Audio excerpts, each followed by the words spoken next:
નમસ્કાર વિદ્યાર્થી મિત્રો, કેમ છો બધા? મજામાં? જ્ઞાન મંદિર સ્કૂલની યુટ્યુબ ચેનલ ઉપર આપ સર્વ વિદ્યાર્થી મિત્રોનું હું હાર્દિક સ્વાગત કરું છું. વિદ્યાર્થી મિત્રો, આપણે ધોરણ 11 મનોવિજ્ઞાન વિષયની અંદર પ્રકરણ નંબર 5 બોધાત્મક પ્રક્રિયા, બરાબર, જેના વિશે આપણે અભ્યાસ છે એ કરતા હતા. તો જેની અંદર આપણે બોધન પ્રક્રિયા, બોધાત્મક પ્રક્રિયાઓ વિશે વાત કરી હતી. ઉપરાંત વિચારણા, બરાબર છે, વિચારણાનો ટોપિક જે છે આપણે લાસ્ટની અંદર લીધો હતો. તો ચાલો વિદ્યાર્થી મિત્રો, આપણે પ્રકરણ નંબર 5 બોધાત્મક પ્રક્રિયાઓ વિશે આગળ છે એ સમજ મેળવીએ. તો વિદ્યાર્થી મિત્રો, આપણે પ્રકરણ નંબર 5માં બોધાત્મક પ્રક્રિયાઓની અંદર છેલ્લે વિચારણાના લક્ષણો જે છે એની વાત કરી હતી. બરાબર છે. વિચારણાના મુખ્ય 5 લક્ષણો જે છે, બરાબર, એ 5 લક્ષણો વિશે આપણે જોઈ ગયા. ત્યાર પછીનો જે ટોપિક છે પ્રત્યયો, બરાબર છે. આ જે પ્રત્યયો જે છે એ અહીં આપણે અભ્યાસક્રમમાંથી વાત કરેલ છે, જેથી કરીને આપણે એનો અભ્યાસ કરવાનો નથી. સંકલ્પનાની વ્યાખ્યા એ પણ તમારે ઘરે છે એનું વાંચન છે કરવાનું છે. અભ્યાસક્રમની અંદર આ ટોપિક જે છે એ પૂછવામાં આવશે નહીં, બરાબર. ત્યાર પછી નેક્સ્ટ ટોપિકની આપણે વાત કરશું, એ છે તર્ક ક્રિયા, બરાબર છે. કે તર્ક ક્રિયાઓ, બોધાત્મક પ્રક્રિયાઓની અંદર વિચારણા, ત્યાર પછી આપણી તર્ક શક્તિ જેને કહી શકીએ, બરાબર છે, એનો સમાવેશ છે આમાં થતો હોય છે. તો તર્ક ક્રિયા વિશે આપણે થોડુંક જોઈએ. તો તર્ક ક્રિયા એક પ્રકારની વાસ્તવિક વિચારણા કે ચિંતન છે, કે જે રીતે વિચારણા આપણે ચિંતન કરીએ છીએ, વિચારણા જે એની અંદર ઘણા બધા લક્ષણો હોય વિચારવાના, જેના વિશે આપણે વિસ્તૃત ખ્યાલ છે એ મેળવી ગયા છે, કઈ રીતે આપણે વિચારતા હોઈએ છીએ, બરાબર છે. અમુકની બધાની વિચાર શક્તિ તમે જોવો છો વિદ્યાર્થી મિત્રો તો અલગ અલગ હોય છે. તો આ વિચાર જે છે એને આપણે શું કહીએ છીએ? ચિંતન. ઓકે. તો આ તર્ક એટલે પણ અહીં શું કહેવામાં આવે છે? તર્ક એટલે કે વિચારણા કે ચિંતન, એવું પણ એને આપણે કહી શકીએ. તર્ક ક્રિયાના માધ્યમથી વ્યક્તિ પોતાની વિચારણાને ક્રમબદ્ધ કરે છે. શું કરે છે? તર્ક ક્રિયાઓના માધ્યમથી વ્યક્તિ પોતાના વિચારને ક્રમબદ્ધ, કે ભાઈ આપણે તર્ક કરીએ ત્યાર પછી એ વસ્તુને શું કરીએ છીએ કે ક્રમબદ્ધ રીતે ગોઠવતા હોઈએ છીએ.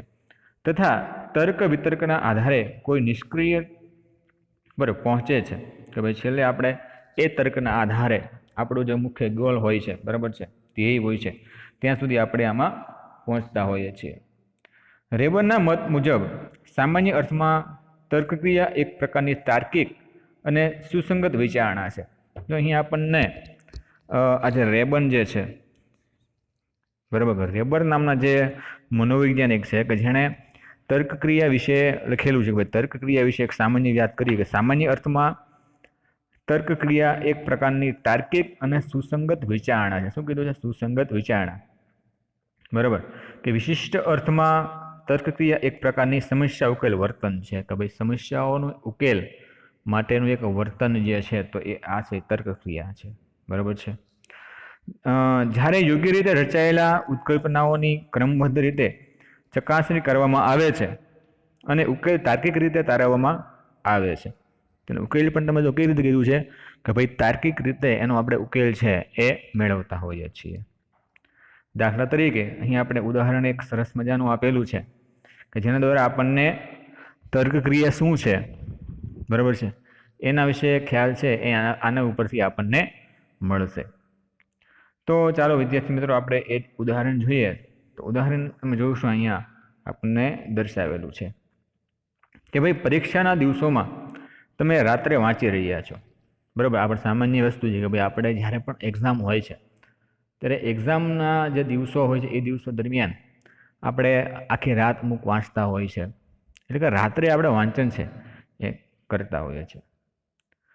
અચાનક તમારા રૂમના લેમ્પ કે ટ્યુબલાઇટ બંધ થઈ જાય છે, બરાબર. ભાઈ ટ્યુબલાઇટ શું થાય છે?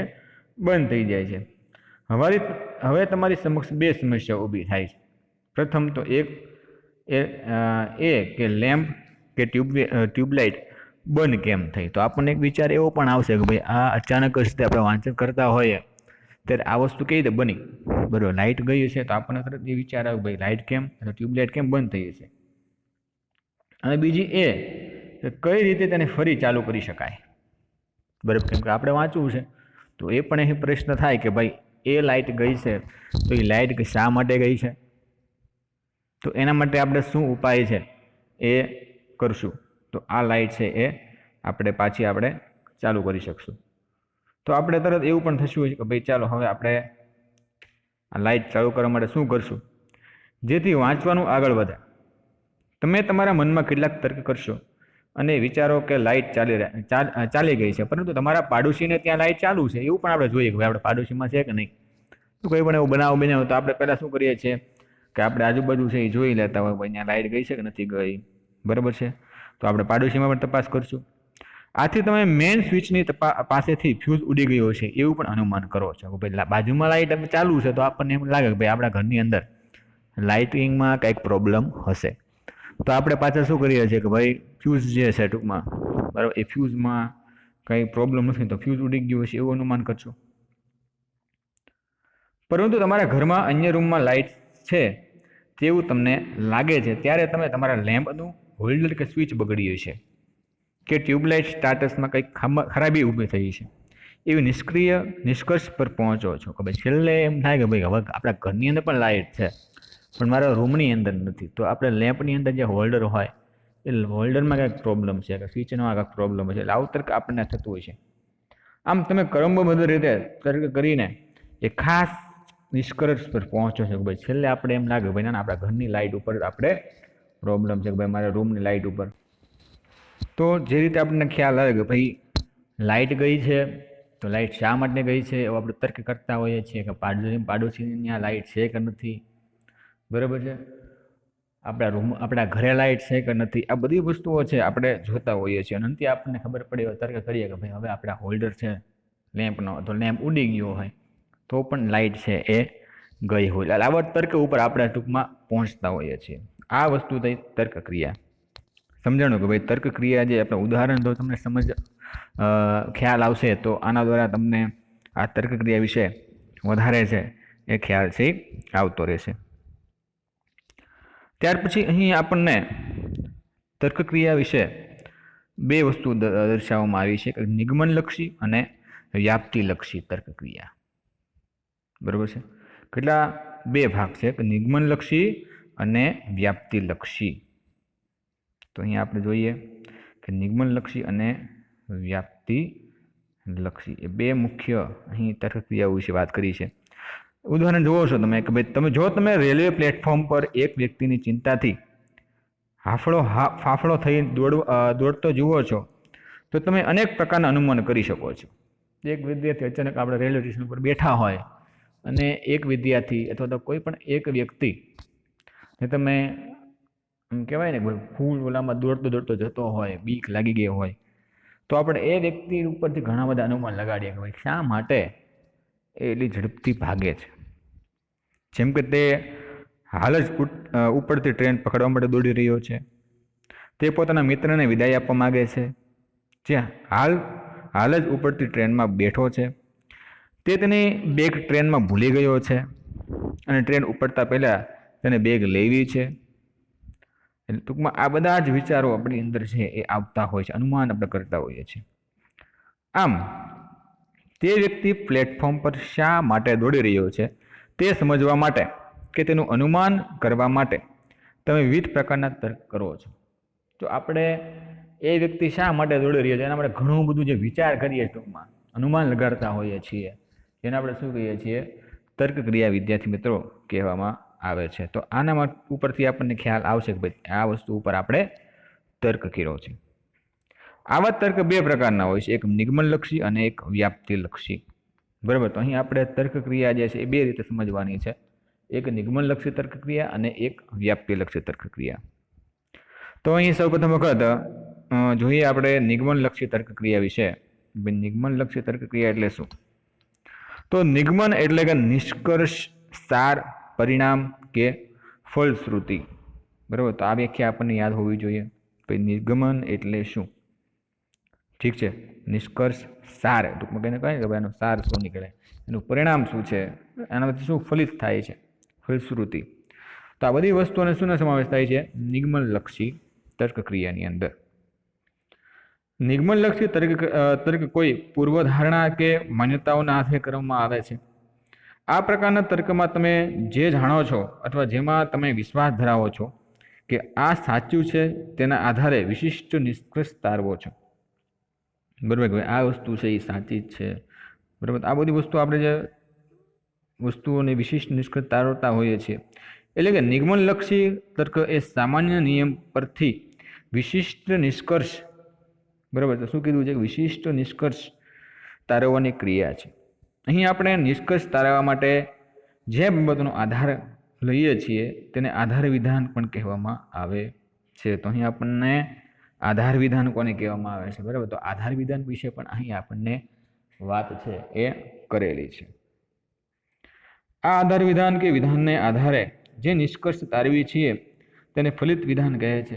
હવે આગળના ઉદાહરણને આપણે નિગમનલક્ષી તર્કના રૂપમાં સમજીએ કે ભાઈ નિગમનલક્ષી તર્ક ક્રિયા કોને કહેવામાં આવે છે. તેને સમજવામાં વાત કરી છે કે લોકો પ્લેટફોર્મ પર ત્યારે જ દોડે છે જ્યારે તેને ટ્રેન છૂટી ગઈ રહે, એટલે આધાર વિધાન કહેવાય. શું કહેવાય છે?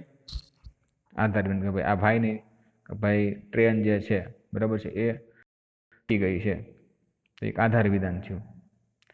ત્યાર પછી એક વ્યક્તિ પ્લેટફોર્મ પર દોડી રહી છે, તો આધાર વિધાન. કેમ કે વ્યક્તિની ટ્રેન છૂટી રહી છે, તો એ શું થયું? ફલિત વિધાન કે ભાઈ એની ટ્રેન છે એ છૂટી ગઈ છે એટલા માટે એ દોડે છે, તો એનું ફલિત એ વસ્તુ થાય છે.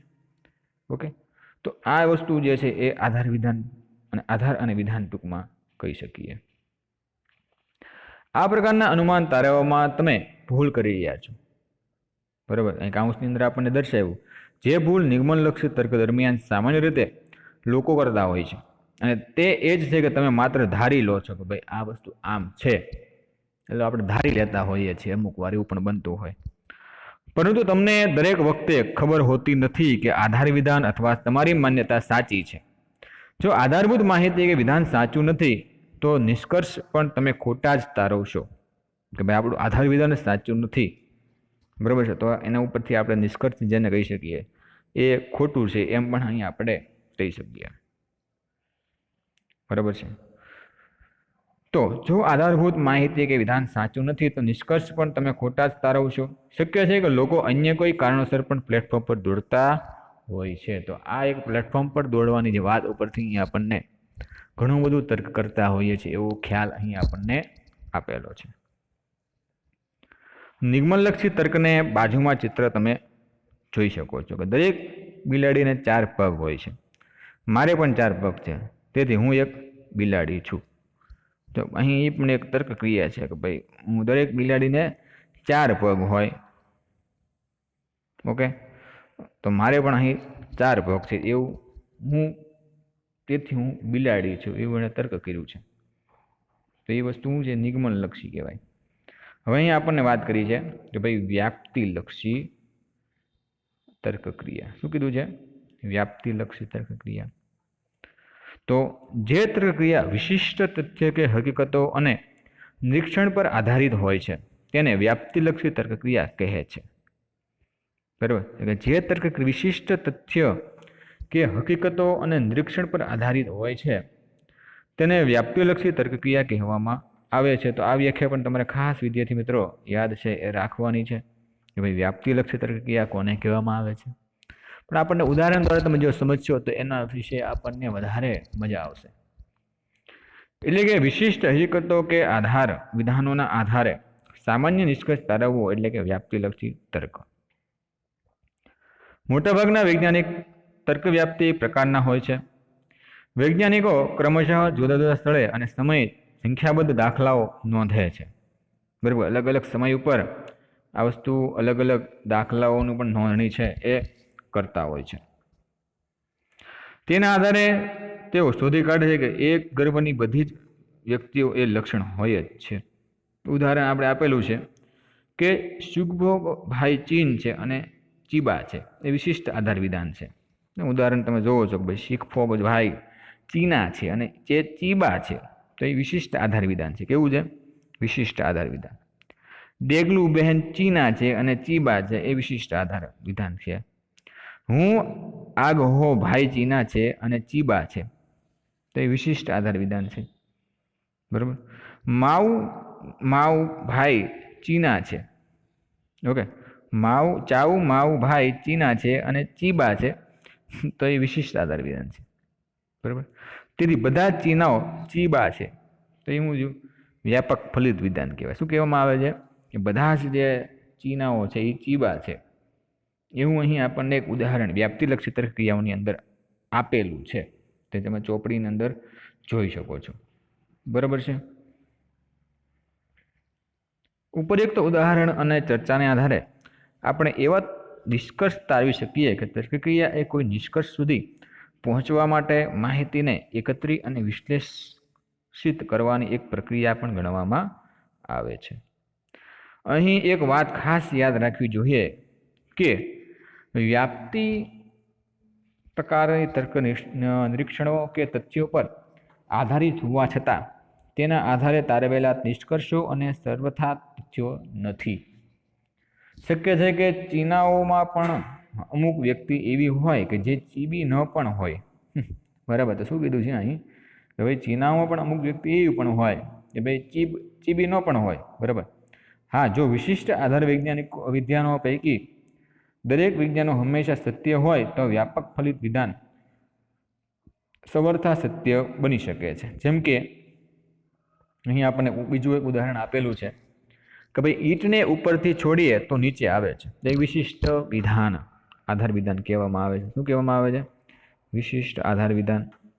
પથ્થરને ઉપરથી છોડીએ તો નીચે આવે છે, એ પણ એક પછી લખોટીને ઉપરથી છોડીએ તો એ નીચે આવે છે. સરસ. મોબાઈલને ઉપરથી છોડીએ તો એ નીચે આવે છે. તેથી દરેક પદાર્થને ઉપરથી છોડવામાં આવે ત્યારે તે નીચે આવે છે, તો એ ફલિત વિધાન કહેવામાં આવે છે. તો વ્યાપક ફલિત વિધાન અહીં આપણને દર્શાવેલું છે. તો આ એક નિગમનલક્ષી તર્કક્રિયા અને એક વ્યાપ્તિલક્ષી તર્કક્રિયા વિશે આપણે વિદ્યાર્થી મિત્રો અહીં જોયું. ત્યાર પછી વાત કરશું સમસ્યા ઉકેલ. બરાબર. ત્યાર પછીનો ટોપિક કયો છે કે ભાઈ સમસ્યા ઉકેલ. બરાબર છે. કોઈ પણ આપણી સમસ્યાઓ જે છે એ ઉકેલ માટે થઈને આપણે શું કરતા હોય, એક પણ એક બોધાત્મક પ્રક્રિયા અહીં કીધેલી છે. જ્યારે તમે તમારી ખોટકાઈ ગયેલી સાયકલને રિપેર કરો છો, કે ઉનાળાના વેકેશનમાં ફરવા જવાનું આયોજન કરો છો, કે મિત્રતામાં આવેલા મન દુઃખને દૂર કરવાનો પ્રયાસ કરો છો, ત્યારે તમે કઈ રીતે આગળ વધો છો? જો આપણને સમસ્યા આવે, એ સમસ્યાની સામે આપણે કઈ રીતે આગળ વધવું જોઈએ, તો અહીં આપણને ઉદાહરણ દ્વારા સમજાવેલું છે. તો અમુક પરિસ્થિતિ એવી હોય છે કે જેનો ઉકેલ તરતથી મળી જાય છે. અમુક આપણે તરત તે જીવન દરમિયાન જે જોવો છો કે ભાઈ તરત આપણને ખબર પડી કે આનો ઉકેલ આપણી પાસે હોય. દાખલા તરીકે સાયકલ રિપેર કરવી, પરંતુ અમુક પરિસ્થિતિઓ જેટલી હોય છે અને એના ઉકેલ માટે વધુ પ્રયત્ન અને સમયની પણ જરૂર પડે છે. બરાબર છે. ઉદાહરણ આપણને આપેલું છે. સમસ્યા ઉકેલ એક એવી વિચારણા છે કે જે લક્ષ્ય તરફ દોરી જાય છે. શું કીધું છે કે આપણી એક જો લક્ષ્ય જે છે તો એ લક્ષ્ય સુધી આ વસ્તુ આના દ્વારા છે આપણે પહોંચી શકતા હોઈએ છીએ. આપણા રોજબરોજની લગભગ દરેક ગતિવિધિઓ એક લક્ષ્ય પ્રાપ્ત કરવા તરફની જ હોય છે કે ભાઈ આપણું એક મુખ્ય ગોલ હોય અને એ ગોલ ઉપર આપણે બધા વ્યક્તિઓ કામ છે એ કરતા હોઈએ છીએ કે ભાઈ ચાલો મારે આ વસ્તુ છે એ કરવી જ છે અને આ વસ્તુ આપણો ધ્યેય છે. બરાબર. તો આ ધ્યેય ઉપર આપણે બધા કામ છે એ કરતા હોઈએ છીએ. દાખલા તરીકે ભૂખ લાગી છે, શું કરીશું? તો એ ભૂખ લાગવી એ પ્રારંભિક અવસ્થા છે કે ભાઈ ભૂખ લાગવી એ કેવી છે અવસ્થા? પ્રારંભિક, જેને સમસ્યા કહી શકાય. અને ભોજન એ લક્ષ્ય છે. તો યાર આપણે લક્ષ્ય શું હોય છે કે ભાઈ હવે આપણે ગમે એમ કહીને ખાવું છે. આપણે બહારગામ ગયા હોય અને આપણને ખાવાનું મળ્યું ન હોય ને બહુ ભૂખ્યા હોય તો આપણું પહેલું લક્ષ્ય શું હોય કે ભાઈ આપણે ગમે એમ કરીને જ્યાં ઉતરીએ કે ઘરે પોગીએ એટલે પહેલાં આપણે શું જોઈશે? ખાવાનું જોઈશે. કેમ કે ત્યારે આપણને ભૂખ લાગી હોય છે. તો આપણું ભોજન છે એ આપણું એક લક્ષ્ય છે, જેને સમસ્યા ઉકેલની અંતિમ અવસ્થા પણ કહે છે. આ બંને અવસ્થાઓ વચ્ચે અનેક સોપાનો કે માનસિક અવસ્થાઓ જોવા મળે છે જે આ બંને અવસ્થાઓને જોડે છે. બરાબર. તો અહીં સમસ્યાનો અર્થ અહીં આપણને આપેલો છે, તો તમારે જોવાનો છે સમસ્યાનો અર્થ. સમસ્યા એક એવી પરિસ્થિતિ છે કે જેમાં લક્ષ્ય સુધી પહોંચવા માટે અમુક બાબતો અવરોધ પેદા કરે છે. શું કરે છે? અવરોધ છે એ ઉત્પન્ન થતો હોય. જોન્સનના મત મુજબ જ્યારે પ્રાણી લક્ષ્ય સુધી પહોંચવા માટે પ્રેરિત હોય છે, પરંતુ લક્ષ્ય પ્રાપ્તિના પ્રથમ પ્રયત્નમાં તે નિષ્ફળ જાય છે, તો આ સ્થિતિ પ્રાણી માટે સમસ્યારૂપ ગણાય. બરોબર. અહીં શું કીધું છે કે જ્યારે પ્રાણી લક્ષ્ય સુધી પહોંચવા માટે પ્રેરિત હોય કે ભાઈ ચાલો મારે આ લક્ષ્ય છે એ હાંસિલ કરવું છે, અને લક્ષ્ય પ્રાપ્તિમાં પ્રથમ પ્રયત્નમાં તે નિષ્ફળ જાય, તો આ સ્થિતિ પ્રાણી માટે સમસ્યારૂપ ગણાય. ભાઈ હવે કેમ આગળ વધવું? તો આવો પ્રશ્ન થાય. એકવાર આપણને એમ થાય કે માર્ક ઓછા આવ્યા છે, બીજી વાર માર્ક ઓછા આવ્યા હોય તો આપણે એમ કહીએ હવે કેવી રીતે આમાંથી સારા માર્ક લાવવા? તો એ આપણી પાસે શું છે? એક મોટી સમસ્યા છે. બરાબર છે. ટૂંકમાં સમસ્યા એટલે એવી ઉદ્દીપક પરિસ્થિતિ કે જેનો તાત્કાલિક ઉકેલ પ્રાપ્ત ન હોય. વ્યક્તિને તેના લક્ષ્ય સુધી પહોંચવું હોય, પરંતુ લક્ષ્ય પ્રાપ્તિ માટે શું કરવું તેનું તાત્કાલિક કોઈ જ્ઞાન ન હોય, ત્યારે સમસ્યા અસ્તિત્વ ધરાવે છે. બરાબર. તો વ્યક્તિને લક્ષ્ય સુધી પહોંચવું હોય, પરંતુ લક્ષ્ય પ્રાપ્તિ માટે શું કરવું તેનું તાત્કાલિક કોઈ જ્ઞાન ન હોય, ત્યારે સમસ્યા અસ્તિત્વ ધરાવતી હોય છે. બરાબર. તો આ વસ્તુ છે સમસ્યાનો અર્થ. બરાબર. ત્યાર પછી આપણે સમસ્યા ઉકેલની વ્યાખ્યાઓ વિશે અભ્યાસ છે એ કરવાનો છે કે ભાઈ સમસ્યા ઉકેલની વ્યાખ્યા અમુક મનોવૈજ્ઞાનિકોએ અહીં આપણને દર્શાવેલી છે, તો અહીં આપણે એ વ્યાખ્યાઓ જોવાની છે. બરાબર છે. તો તમે જોઈ શકો છો કે ભાઈ સમસ્યા ઉકેલનો અર્થ એ છે કે અવરોધોને દૂર કરવા અને લક્ષ્ય પ્રાપ્તિ માટે વિચારણાની પ્રક્રિયાઓનો ઉપયોગ કરવો. બરાબર છે. તો અહીં શું કીધું કે ભાઈ સમસ્યા ઉકેલ એ અવરોધોને દૂર કરવા અને લક્ષ્ય પ્રાપ્તિ માટે વિચારણાની પ્રક્રિયાઓનો ઉપયોગ કરવો. એવી વ્યાખ્યા કોણે આપી છે? વિટિંગ અને વિલિયમ્સ 1984 અંદર. બરાબર. ત્યાર પછી બીજી વ્યાખ્યા આપેલી છે કે ભાઈ સમસ્યા ઉકેલમાં વિભિન્ન પ્રતિક્રિયાઓ કરવી કે તેમાંથી સાચી પ્રતિક્રિયાને પસંદ કરવી તે માટેના પ્રયત્નો કરવામાં આવે છે, જેથી ઈચ્છિત લક્ષ્ય પ્રાપ્ત થઈ શકે. ઓકે. તો ભાઈ સમસ્યા ઉકેલમાં વિભિન્ન પ્રતિક્રિયાઓ કરવી કે તેમાંથી સાચી પ્રતિક્રિયાને પસંદ કરવી તે માટેના પ્રયત્ન કરવામાં આવે છે, જેથી ઈચ્છિત લક્ષ્ય પ્રાપ્ત કરી શકીએ. તો એ વ્યાખ્યા આપી છે 1992 અંદર બેરાન. ઓકે. તો અહીં તમે જોઈ શકો છો કે બંને જે મનોવૈજ્ઞાનિકો જે છે તેને સમસ્યા ઉકેલની વ્યાખ્યાઓ જે છે એ અહીં આપણને આપેલી છે. ઉપયુક્ત વ્યાખ્યાઓનું વિશ્લેષણ કરતા કહી શકાય કે સમસ્યા ઉકેલ એક એવી પ્રક્રિયા છે કે જેમાં વ્યક્તિ સમસ્યાની વર્તમાન અવસ્થાથી લક્ષ્ય અવસ્થા તરફ જવા માટે અમુક પ્રયત્ન છે એ કરે છે કે ભાઈ આપણી જે સમસ્યા છે દૂર કરીને એ લક્ષ્ય પ્રાપ્તિ સુધી આપણે ક્યારે પહોંચીએ, એ આપણે આમાં ધ્યેય નક્કી કરતા હોય છે, પ્રયત્ન છે એ કરતા હોઈએ છીએ. તો અહીં આપણને સમસ્યા ઉકેલના અમુક સોપાનો એ દર્શાવેલા છે. જ્યારે આપણી સમક્ષ કોઈ સમસ્યા ઊભી થાય ત્યારે આપણે વિવિધ માનસિક સમસ્યાઓ, અવસ્થાઓ અને કાર્યમાંથી પસાર થઈએ છીએ. ઓકે. શરૂઆતથી લઈને અંત સુધી આપણે 7 પ્રકારની માનસિક પ્રક્રિયાઓ કરીએ છીએ. કઈ પ્રકારની કરીએ છીએ? શરૂઆતથી લઈને અંત સુધી આપણે 7 પ્રકારની માનસિક ક્રિયાઓ કરીએ છીએ, જેને સમસ્યા ઉકેલના સોપાનો કહે છે. શું કીધું છે? સમસ્યા ઉકેલના સોપાનો કહેવામાં આવે છે. અહીં આપણે કોષ્ટક 1માં આપણે ઉદાહરણથી આ 7 તબક્કાઓને સમજવાનો પ્રયત્ન કરીએ. તો સરસ મજાનો કોષ્ટક અહીં આપણને દર્શાવેલું છે. તો 7 મુદ્દાઓ આપણે જોઈ લઈએ કે ભાઈ 7 મુદ્દાઓ જે છે એ કયા કયા છે. તો માનસિક ક્રિયા, એની સામે સમસ્યાનું સ્વરૂપ. તો પહેલી સમસ્યા કઈ છે? તમે જોવો છો કે ભાઈ સમસ્યાને ઓળખવી. શિક્ષક દિને હવે 1 અઠવાડિયુંનું બાકી રહ્યું છે અને તમને એક નાટકનું આયોજન કરવાનું કાર્ય આપવામાં આવ્યું છે. તો આ સમસ્યાને ઓળખવી એ માનસિક ક્રિયા છે. બરાબર છે. બીજું કે ભાઈ સમસ્યાનું નિરૂપણ કે વર્ણન. નાટકના આયોજન માટે યોગ્ય કથાનક શોધવું, કલાકારોને શોધવા, નાણાંની વ્યવસ્થા કરવી. તો આ બધી વસ્તુ આપણે પછી તરત તૈયારી કરશું ને કે ભાઈ શિક્ષક દિનની આપણે નાટકની કામગીરી સોંપી દીધું છે, આયોજન કરવાનું. તો આ બધી વસ્તુ આપણે નિરૂપણ વર્ણન છે એ કરશું સમસ્યાનું, કે ભાઈ નિરૂપણ કરવાનું તરત શરૂ કરી દઈશું. ત્રીજું કે ભાઈ ઉકેલની યોજના બનાવવી અને પેટા લક્ષણ નક્કી કરવા. એક નાટક માટે ઉપલબ્ધ વિભિન્ન કથાનકોનું સર્વેક્ષણ અને શોધ કરવી અને અન્ય શિક્ષકો અને મિત્રો પાસેથી માર્ગદર્શન લેવું. ખર્ચ, નાટકો, સમયગાળો, પ્રસંગને અનુરૂપ કથાનક વગેરે વિશે વિચારીને નાટક છે નક્કી કરવું. આ બધું આપણે નાટક માટે એક ઉકેલ બનાવતા હોય, યોજના બનાવતા હોઈએ. ત્યાર પછી ચોથું છે કે દરેક ઉકેલોનું મૂલ્યાંકન, કે નાટક વિશે જરૂરી દરેક માહિતીનો એકત્ર કરી અને નાટકને પ્રેક્ટિસ ચાલુ કરવી. પછી આપણે શું કરીએ છીએ? મૂલ્યાંકન કરીએ, એટલે પ્રેક્ટિસ કરાવીએ. અને પાંચમું, યોગ્ય ઉકેલને પસંદ કરી તે દિશામાં આગળ અમલીકરણ, એટલે કે સર્વોત્તમ નાટકની ભજવણી માટે વિવિધ પ્રકારના વિકલ્પોની સરખામણી કરી અને ચકાસવી. ત્યાર પછી છે યોગ્ય ઉકેલની પસંદગી કરી તેના અમલીકરણ કરવો. પરિણામનું મૂલ્યાંકન, તો ભાઈ જે નાટકના વખાણ થાય છે તો ભવિષ્યમાં પણ આ પ્રકારની સમસ્યા માટે વ્યક્તિ આવી જ યોજનાને અનુસરશે, કે ભાઈ હવે આપણે બીજી વાર પણ એ જ નાટક છે એ કરશું.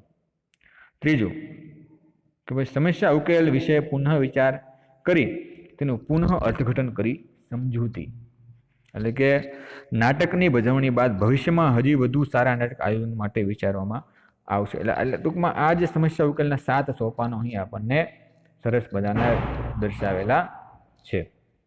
બરાબર, તો અહીં આપણે આ લેક્ચર જે છે પૂર્ણ કરીએ છીએ. બીજું ખાસ કે તમારી જે 20 તારીખ જે એક્ઝામ લેવામાં આવશે ટેસ્ટ 25 માર્કની, તેની અંદર જ્યાં સુધી આપણે આ લેક્ચર પાઠની અંદર ચાલુ છે, આમાં 4 અને 5 બંને પાઠ છે, એમાં 5મા પાઠમાં જ્યાં સુધી ચાલુ છે બરાબર ત્યાં સુધી જ મેં તમને પૂછેલું છે, ચિંતા કરવાની નથી.